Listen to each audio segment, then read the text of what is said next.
This channel is supported by Truefire. Truefire is an online library of enough. You can get the Truefire All Access Pass for as cheap as they ever do it, the $99 thing. So just jump and do that if you're looking for the best price that you can get Truefire All Access for. A couple of things have happened to nudge me to kind of ask this question for myself. Just noticing what I sort of see happening and hear people talking about. And one of these was that Stephen Carpenter from, was it Steph Carpenter? From, anyway, the guitarist from the Deftones, who has been a Helix, I think, and Fractal user, has, you know, gone on record saying that he's now touring his amps again, because he said tube amps don't fail, which is an interesting one because, you know, for many years we've heard all of this sort of stuff, you know, like saying tube amps are unreliable and all this sort of stuff. And, you know, anytime you see someone using a tube amp live on a tour, at least they'll have a backup or two. I think, is it John 5 has like 2 EV 5150 heads going into a 5150 combo, so he's got like 2 layers of redundancy. If one of the heads goes out, he's got the other, and if that head goes out, he's got the combo. So there's definitely some kind of conflict there, I guess. But also, my buddy Rob Harris from Jamiroquai, he's going back out on tour, and he sent me a message the other day, and we were just chatting very briefly, and he was saying, like, I'm considering, do I take a couple of Deluxe Reverbs out? And I just asked him just now, like, why was that? And he said it was kind of nostalgia. And I think this is one of those things where potentially, and I don't know if you're the same, but if you're on a regular gig, then sometimes it can be interesting to circulate the gear to keep something that is otherwise sort of tedious more interesting. And you think maybe Deftones have been touring for decades. Certainly Rob Harris has been touring for decades. And maybe just making these little tweaks is something that we can help to I don't know, keep us interested and revive some sort of passion and all that sort of stuff. But in this video, I wanted to discuss why maybe amps, I think, could swing back, and maybe even are swinging back. And let's talk about that a bit.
I think modeler fatigue, digital modeling fatigue, could definitely be a real thing, and I'm sure you've experienced it yourself, some of you at least, where you try this digital thing and like everyone's raving about it and saying this is the best sounding digital thing that exists. Like, it sounds exactly like a tube amp. Like, this has been a conversation that has been happening for like 30 years nearly, and at the same time, I think you probably also are well aware that oftentimes it takes quite a lot of tweaking to get to a situation where you're like, I think I'm happy with that.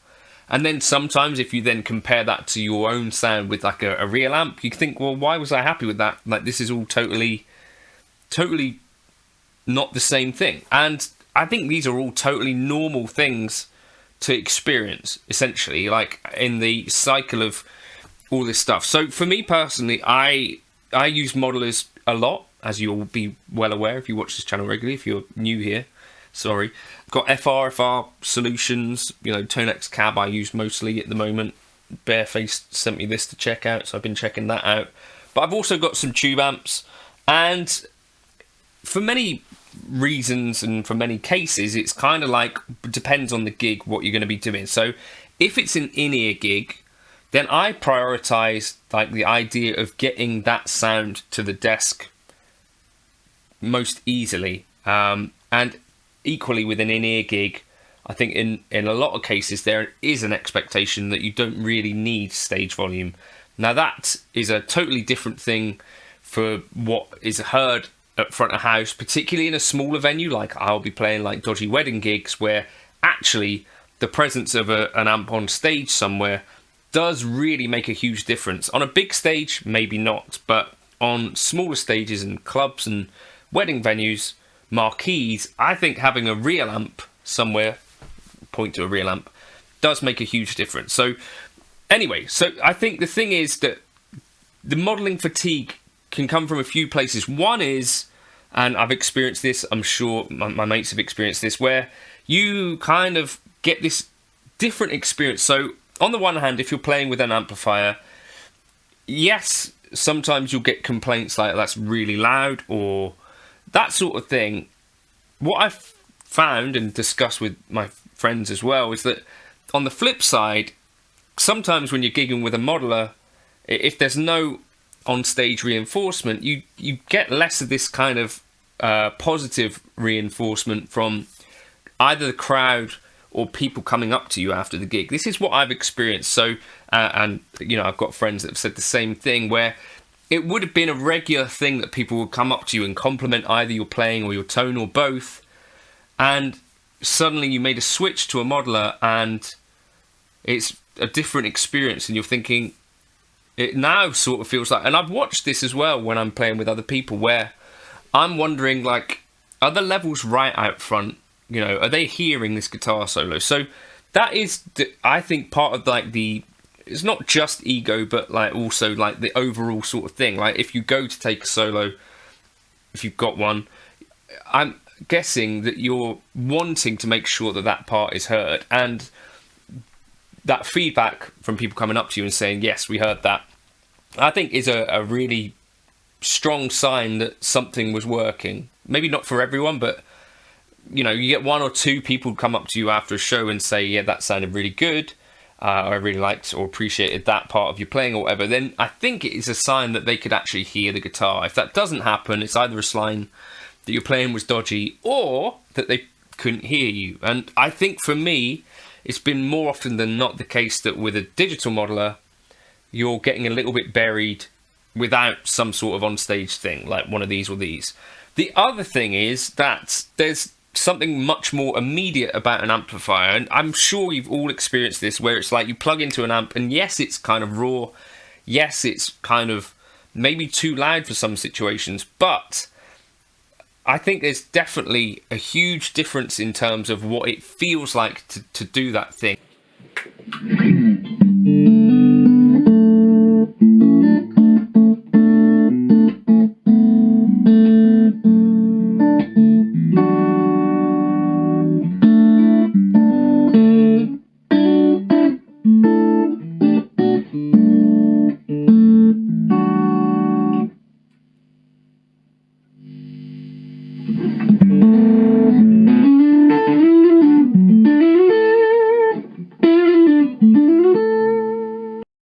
for me, it's I'm on the edge about whether I necessarily prefer it. I did a gig on Friday night, and it was super, super loud, super crowded space. Couldn't really hear much. The bass amp was really, really loud as well. And I totally get the idea that if everything on stage is blaringly loud, that it is not necessarily that enjoyable in some cases. Like, it's a bit of a vibe, but also I've done a lot of gigs this summer where I could really hear things quite a lot better. And equally, maybe that's not as enjoyable with in-ear monitors either, but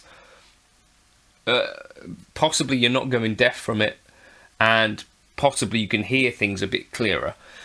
Those are kind of the flip sides. Now, if I was on a legacy gig like the Deftones or like Limp Bizkit or like whoever, these massive gigs, then I think there's a strong argument for sticking with amps, really. I think it's the gigs of little consequence to me that that you're going to struggle more to justify, you know, I want to take an amplifier. If you have to, you know, justify this sort of thing, I think a club gig, a pub gig, an amplifier is absolutely appropriate, just because of the way those rooms work. I think sometimes a wedding gig is less appropriate, but you can get away with it. I think the bigger the gig gets, you know, the more corporate as well some of these things are, where you're really just a small cog in a very big system. And I think in that case, you kind of have to just more or less go along with whatever everyone else wants you to do. But if you're on a legacy gig and you're the artist, then, you know, you're John Mayer, you're someone like that, Joe Bonamassa, then I think you've got a really, really good argument for sticking with amps. And I would really encourage people to try and exercise the choice more than anything, so that we normalise the idea that a guitarist could show up with an amplifier sometimes, which does seem to be a little bit of an odd thing. Now, to make these things swing back, I think we have to also talk about maybe some of the amplifiers that young people might be able to actually afford. Like a lot of YouTube, we're talking about and fantasizing around like very expensive stuff. But I think my buddy's son's friend has been borrowing a super amp off of me, and they were also considering getting a Fender Hot Rod Deluxe. I think we should maybe talk about some of these more affordable options that are still out there, because there are still kids going out there and getting amplifiers, and I think it would be nice to have some more conversation around like affordable amps that sound really good. So I'm trying to get hold of a Hot Rod Deluxe, hopefully once I can get some space. But yeah, I definitely think there is still a huge potential that there are going to be large amounts of people that have gone down the modelling route and have decided, actually, right, I want to get back to basics. Like, the swing with individuals is definitely real, but also the more you hear of people doing like that, like Matey Boy from the Deftones, I think you'll get more people going, well, maybe I could get this thing back out, and maybe you'll find people reconnecting with their amps in that kind of way.